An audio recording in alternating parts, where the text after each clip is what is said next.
A paz de Cristo, meus amados irmãos, o nosso vídeo ele acabou um pouco, teve um problema técnico aqui e ele acabou um pouco antes da hora. E como vocês viram, foi 14, quase 15 minutos. Nós vamos dar continuidade agora para finalizarmos o livro de Jó, onde eu parei e ali falou que, como eu estava falando para você, Deus agora para os amigos de Jó, e eles ali, como parados, amigos de Jó, põe a mesma doença e volta e fala: olha, agora vocês só vão ser curados se vocês voltarem e Jó orar por vocês. E eles voltam, que eles poderiam receber agora um não de Jó, eles que foram funestos, eles que acusaram Jó de pecado, e eles agora estavam doentes por causa de pecado.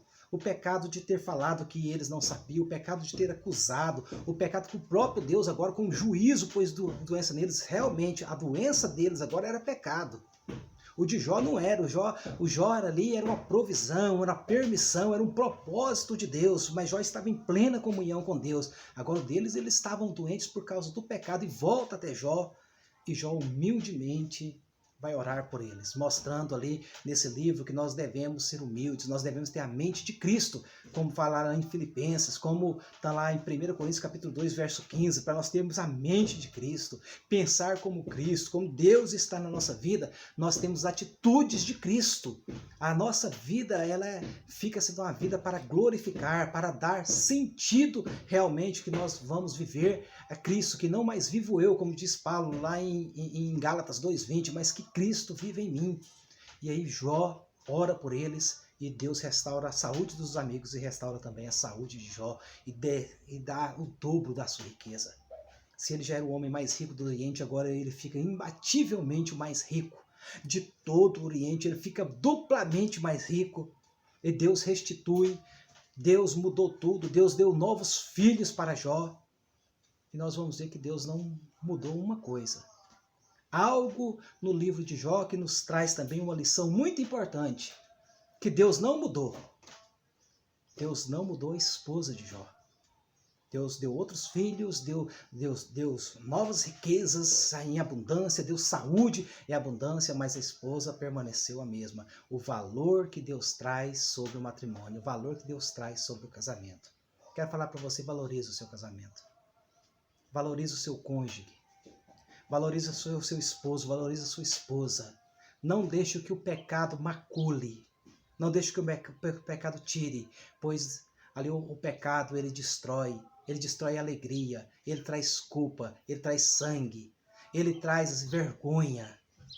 Vergonha muitas vezes é de viver, que o pecado traz, pois o salário dele é a morte. O salário do pecado é a morte. O pecado ofende a Deus, o pecado ofende ali aquilo que Deus instituiu. Zele por aquilo que Deus tem te dado. Zele por aquilo que Deus tem confiado em você. Vamos adentrar agora no nosso próximo estudo. Nós vamos falar agora sobre, como eu falei para vocês, o livro de Eclesiastes. Se você quiser acompanhar na página 93, né, a página 93 ela não tem número, tem a 94, né, e você pode voltar uma, como eu estou aqui, vou mostrar aqui para você. Porque que você está vendo bem, nós vamos estar aqui adentrando sobre o livro de Eclesiastes.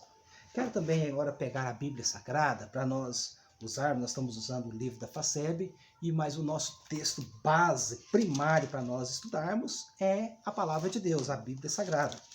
Então nós vamos abrir aqui em Eclesiastes, no capítulo 1. Olha o que diz aqui. Estou aqui com a Bíblia, como você está vendo. Quero ler aqui juntamente com você o capítulo 1 e o versículo 1 e o versículo 2, que diz o seguinte: Palavra do pregador, filho de Davi, rei de Jerusalém. Vaidade de vaidade, diz o pregador. Vaidade de vaidade, tudo é vaidade.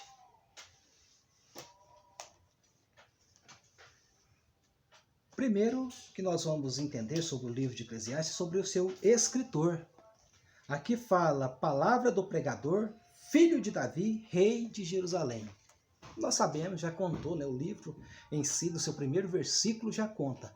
É Salomão, o escritor do livro de Eclesiastes. Então ficou muito explícito, né, o pregador, filho, né, do rei Davi. Agora ele era rei em Jerusalém, Então, nós sabemos que se trata da pessoa de Salomão. Salomão, então, é o escritor do livro de Eclesiastes, como nós vemos. Nós não podemos falar agora que é uma tradição.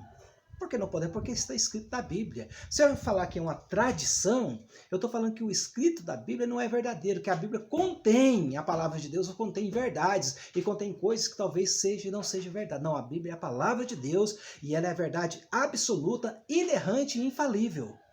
Sendo inerrante e infalível, e ela nos dá essa diretriz que fala que agora, palavra do pregador, filho de Davi, rei de Jerusalém, ficou muito claro que está falando de Salomão.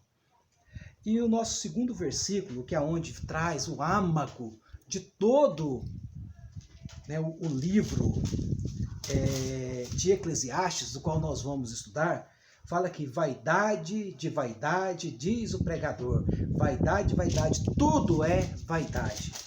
O que realmente Salomão quis dizer com isso? Vaidade, vaidade, tudo é vaidade, diz o pregador. Vaidade, vaidade, tudo é vaidade. Essa questão, quando a Bíblia fala vaidade, está falando aquilo que é passageiro, aquilo que passa, aquilo que se acaba.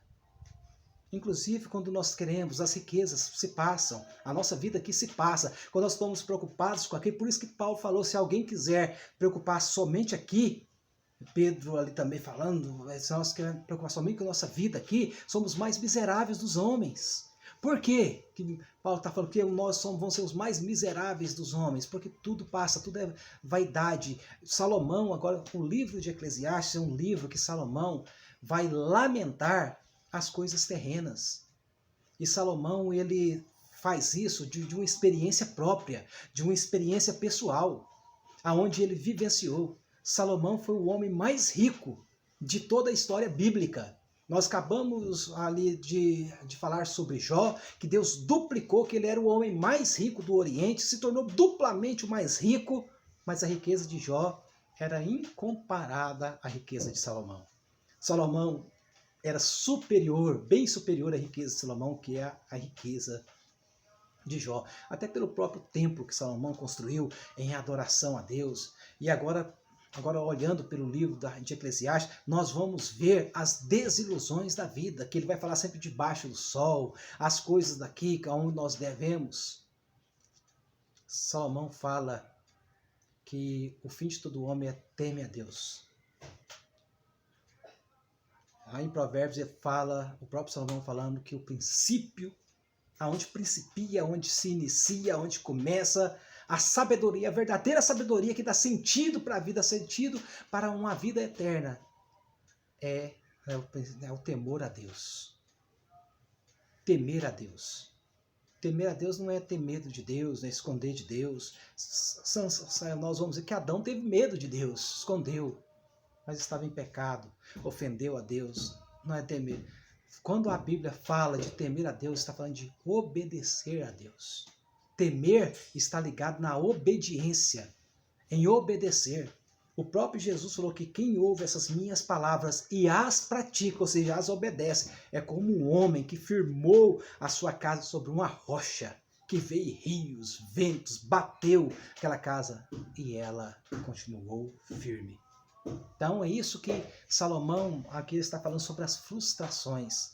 Foi o homem mais rico, é um homem que teve muitas conquistas, ele teve 1000 mulheres, 700 mulheres e 300 concubinas, um homem que teve tudo talvez que alguém pode almejar sobre riqueza, fama. A sua fama espalhou, reis, a rainha do sul, a rainha de Sabá veio conhecer, os reis vieram conhecer, fez alianças, um homem ficou extremamente famoso, um homem extremamente bilionário, trilionário que era Salomão, ele que teve essa imensidão de mulheres, talvez é o sonho de muitas pessoas. Ele fala que tudo isso passa, que tudo é vaidade. Vaidade, vaidade, diz o pregador, é vaidade. Vaidade, vaidade, tudo é vaidade. Tudo passa, tudo se acaba. A epístola de Tiago vai falar que a nossa vida aqui é como um vapor, que aparece e logo se desvanece. Tudo se acaba, tudo se passa. A única coisa que não passa é a vida eterna, que está em Cristo Jesus, que Ele nos prometeu. Essa nunca passará. Quem estiver nas suas mãos jamais vai ser arrebatado das mãos dEle. Então Salomão está falando que as coisas efêmeras dessa vida passam. Ele está falando que as coisas aqui, muitas vezes, que o homem pensa que vai conquistar, e ele chega no apogeu da fama, e ele chega no apogeu das riquezas, e quando ele chega lá, que ele pensa que ele ia ter sentido da vida, ele descobre o vazio existencial da sua alma. Quantos milionários, quantos artistas, pessoas famosas, quantas pessoas ilustres nós vemos que morreram suicidadas ou desoladas. Porque o verdadeiro sentido da vida não está em coisas, não está em ter, mas está em ser.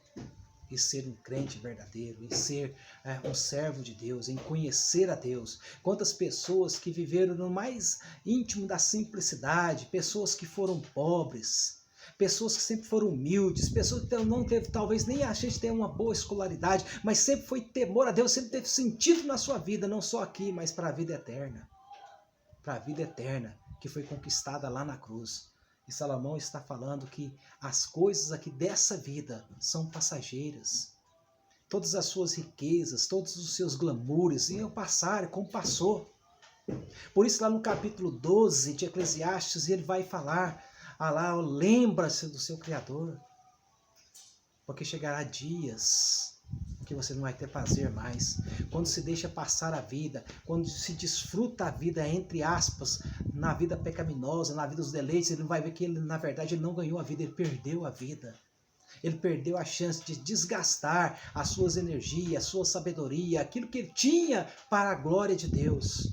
E talvez quando vem essa vontade, ele vai ver que gastou a sua vida naquilo que passa, naquilo que vai se acabar, naquilo que vai ficar somente no esquecimento, somente vai para o cemitério, somente vai ficar ali no silêncio total.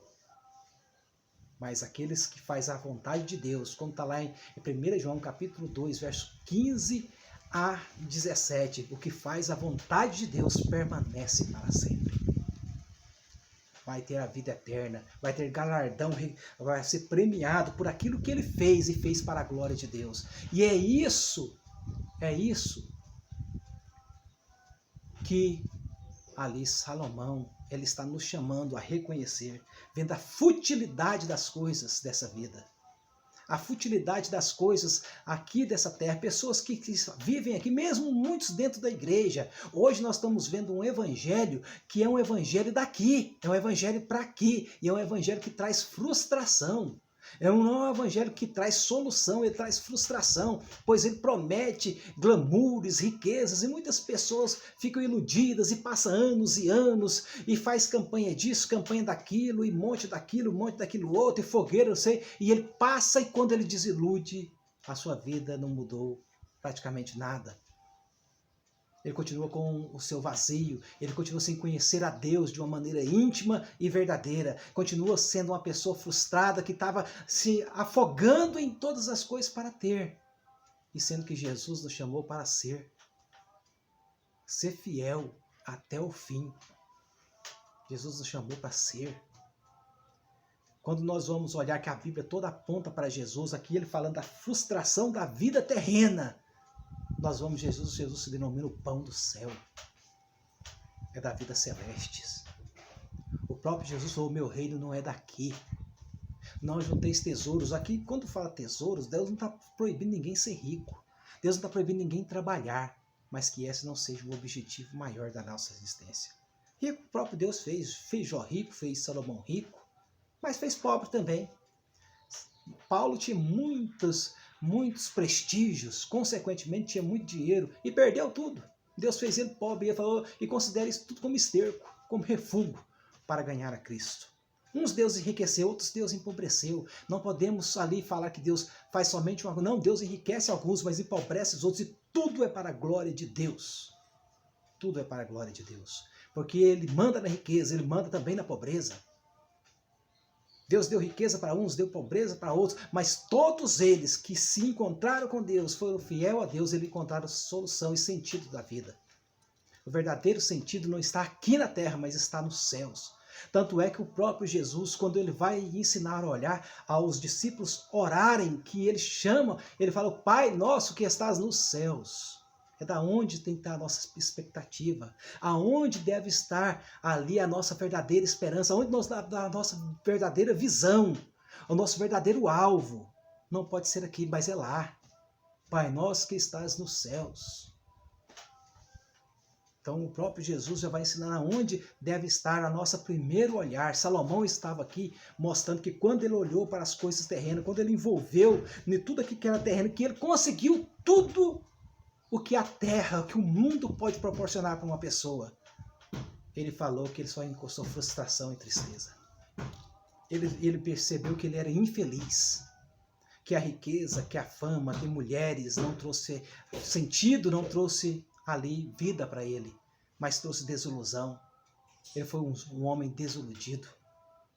E ele começa a escrever o livro de Eclesiastes, mostrando-nos a desilusão daqueles que se apegam às coisas terrenas. Por isso Jesus falou, não juntais tesouros na terra, mas a juntar tesouros no céu. Tesouro na terra é tudo aquilo que Salomão juntou, tudo aquilo que ele pôs como prioridade, tudo aquilo que ele se tornou frustrado. E tantas pessoas estão se frustrando. O próprio Jesus, conhecendo a história de Salomão, conhecendo toda a história de Alexandre o Grande, que conquistou todo o mundo, foi um imperador ainda que pôs a língua grega, o império grego-macedônico, que ele tinha dominado o mundo. Jesus fala, do que adianta o homem ganhar o mundo inteiro, que é por um momento. Que a nossa vida aqui é como um vapor que aparece e logo desvanece. Salomão já não está entre nós. Alexandre o Grande já não está. Tudo passou, tudo ficou apenas agora, né, só passou. Mas Jesus ressuscitou. Ele continua vivo. Tudo passa. É o que Jesus está falando. Nós temos de atentar para as coisas eternas e não para as coisas temporais. Por isso que Paulo vai falar, não atentando nós para as coisas que se veem, mas para as que não se veem, porque as que se veem são temporais e as que não se veem são eternas. É nisso que Deus está nos chamando para atentar. O livro de Eclesiastes mostra a frustração do homem quando ele olha, quando o seu objetivo é aqui. Nós vamos ver um personagem que chega diante de Jesus, a Bíblia chama ele de um jovem rico, e Jesus falou que faltava apenas uma coisa para ele. Imagina Jesus falar para mim, para você, que só falta uma coisa. Uma só. Não tem muito o que fazer, uma coisa só. E era exatamente onde o coração dele estava preso. Era exatamente onde o prendia, era das coisas daqui. Ele é o único personagem que chega diante de Jesus, fala com Jesus e sai entristecido. Porque o seu objetivo era aqui, mas passou. O tempo se passou. Hoje ele não está aqui mais. Hoje é que a sua oportunidade que ele teve passou, pois ele preferiu as coisas temporais, que é por um momento, e ele estava em frente o eterno e desprezou. Então é isso que nós devemos. Valorizemos o eterno. Valorizemos aquilo que Deus tem verdadeiramente nos chamado para sermos. É olhar para o livro de Eclesiastes, nós lermos, e muitas vezes até identificarmos o que eu tenho pensado na minha vida e buscarmos a Deus. Então Deus não proibiu você de trabalhar, Deus não proibiu você de ser rico, nem de conquistar. Não é isso. A Bíblia manda nós trabalharmos com o suor do nosso rosto para comer nosso pão, para conquistar, mas que isso não seja o objetivo maior. Se esse é o objetivo maior da sua vida, ore a Deus para que Deus mude o seu coração, para que Deus abra o seu entendimento e que seu objetivo maior não seja aqui, mas seja lá. Por isso que Jesus falou juntar tesouros no céu. E juntar tesouros no céu só existe uma maneira. Primeiro, nos rendendo a Cristo. Segundo, seguindo a Cristo. Terceiro, fazendo ali e cumprindo a ordem de Cristo. Quando nós estamos fazendo, nós estamos juntando tesouros no céu, onde nós vamos ser galardoados por isso. Por isso que é juntar tesouro lá. Nós vamos receber lá os galardões, os prêmios do qual Deus vai nos dar.